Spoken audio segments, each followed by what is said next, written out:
తెలుగు బుల్లితెరపై ఎంతో ఎంటర్టైన్మెంట్ ని పంచుతూ నవ్వుల్లో ముంచెత్తుతూ చక్కటి గేమ్ షోతో అలరిస్తున్న కార్యక్రమం సుమ అడ్డా. ఇప్పటి వరకు సుమ యాంకరింగ్ లో ఎన్నో షోస్ ప్రేక్షకులను విశేషంగా అలరించాయి. వాటిలో ఒకటైన సుమ అడ్డా చాలా కాలం నుండి టెలికాస్ట్ కావడం లేదు. మొదట శనివారం రాత్రి 9:30కి టెలికాస్ట్ అయిన ఈ కార్యక్రమం తదుపరి మంగళవారం రాత్రి 9:30కి షిఫ్ట్ చేశారు. ఆ తర్వాత ఆదివారం సాయంత్రం 6:30కి ఈ షోని టెలికాస్ట్ చేశారు. అయితే ఈనాడు 50, ఈటీవీ 30 కార్యక్రమం టెలికాస్ట్ అవుతున్నప్పటి నుండి సుమ అడ్డాని స్టాప్ చేశారు. సుమ అడ్డా కార్యక్రమం మళ్ళీ తీసుకొస్తున్నారు. సుమ అడ్డా ఈస్ బ్యాక్ అని చెప్పాలి. ఈ నెల 29 నుండి సుమ అడ్డా మళ్ళీ రెగ్యులర్ గా టెలికాస్ట్ కాబోతోంది. అయితే ఇకపై టైమింగ్స్ ని మారుస్తున్నారు. సుమ అడ్డా ఇకపై ఆదివారం సాయంత్రం 6 గంటల నుంచి 7 గంటల వరకు టెలికాస్ట్ అవుతుంది.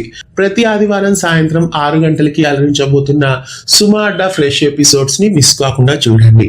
సుమ అడ్డా కార్యక్రమం మళ్ళీ రావడం మీకు ఎలా అనిపిస్తోంది కామెంట్ చేయండి. ఇలాంటి మరెన్నో వీడియోస్ కోసం ఛానల్ ని సబ్స్క్రైబ్ చేసి పక్కనే ఉన్న బెల్ ఐకాన్ ని యాక్టివేట్ చేయండి.